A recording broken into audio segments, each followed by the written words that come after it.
Hi అండి. ఈ song విని నాలాగే మీరు కూడా ఏదో మ్యారేజ్ అనుకుంటున్నారా? కాదండి. మన గణపతి నిమజ్జనం జరుగుతుంది. అయితే నేను అనుకున్నాను ఏదో మ్యారేజ్ అని అనుకున్నా. కానీ చూస్తే అక్కడ గణపతి నిమజ్జనం అవుతుందండి. అయితే చూసాక ఏంటి ఈ సాంగ్స్ పెట్టారు అనుకున్నాను గానీ, వినాయకుడిని చూసాక ఆహా! ఆంజనేయ స్వామి రూపంలో ఎంత బాగున్నారు కదా అని అనుకున్నానండి. దేవుడు కూడా ఎట్లా చూస్తున్నారంటే, ఈ గదతో తెచ్చి మిమ్మల్ని అందరినీ కొడితే ఎలా ఉంటది అన్నట్టు చూస్తున్నారు. కానీ ఏదైనా ఈ టైంలో కాకపోతే ఇంకెప్పుడు ఎంజాయ్ చేస్తారులెండి.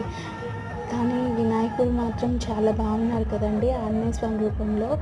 నాలాగే మీకు కూడా ఆంజనేయ స్వామి రూపంలో వినాయకుడిని చూసాక నాకు నచ్చినట్టయితే please like, share and subscribe. ఇలాంటి వినాయకుడిని ఎక్కడైనా పెట్టినట్టయితే కామెంట్ చేయండి.